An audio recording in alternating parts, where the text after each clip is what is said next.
Ny mety ho toetry ny andro any an-dranomasina ny talata 8 amin'ny 2 maraina hatramin'ny alarobia 7 amin'ny 2 maraina. Ho amin'ny morontsiraka Atsinanana, Cap d'Ambre hatrany Capest, anorana malefaka. Ho avy atsimo Atsinanana andrivotra ka ho 20 hatramin'ny 40 km isan'ora. Ahatratra 5 km isan'ora indraindray.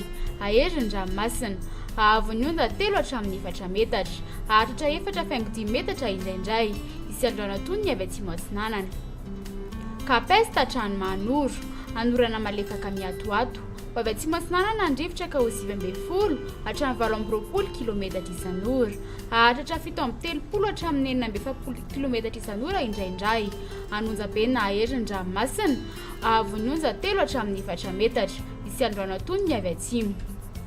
Manoro hatrany Tolaniaro, andorana tandrifin-drahona amin'ny Sitokotoko any avaratry Farafangana, andrahona amin'ny Sitokotoko any Ekafo. Ho avy atsimo na atsimo Atsinanana andrivotra ka ho 9 hatramin'ny 20 km isan'ora. Ahatratra 7 km isan'ora indraindray. Aherindranomasina, aheribe manakaiky any Tolaniaro. Ahavon'ny onja 3,10 hatramin'ny 4 metatra. Ahatratra 4,10 hatramin'ny 10 metatra manakaiky any Tolaniaro. Isy androana tony ny navaventy avy atsimo. Tolaniaro hatrany Cap Sainte-Marie, Ibalika any Masoandro. Ho avy atsimo na atsimo Atsinanana andrivotra ka ho 9 hatramin'ny 17 km isan'ora. Aherina aheribe ny ranomasina. Ahavon'ny onja 4 hatramin'ny 10 metatra. Isy androana tony ny navaventy avy atsimo.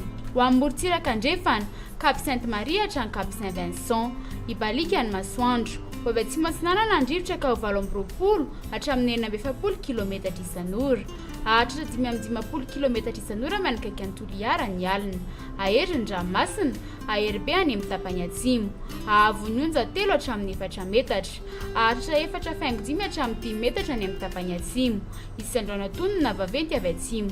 Cap Saint-Vincent hatrany Cap Saint-André, Ibalika any Masoandro. Ho avy Atsinanana amin'ny ankapobeny andrivotra ka ho 9 hatramin'ny 20 km isan'ora.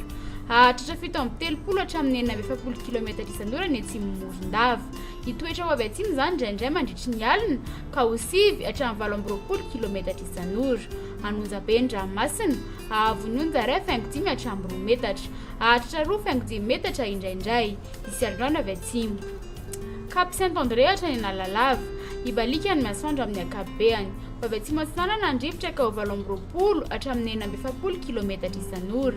Ahatratra 10 km isan'ora indraindray manakaiky any Analalava. Adiny mpanonjana anonjabe ny ranomasina. Ahavon'ny onja latsaky ny 2,10 metatra. Analalava hatrany Cap d'Ambre, Ibalika any Masoandro. Ho avy atsimo Atsinanana andrivotra ny amin'ny tendrony avaratra sy manakaiky any Analalava ka ho 20 hatramin'ny 40 km isan'ora. Iovaova ny Ekafo ka ho 9 hatramin'ny 20 km isan'ora. Adiny mpanonjana anonjabe ny ranomasina. Ahavon'ny onja latsaky ny 2,10 metatra.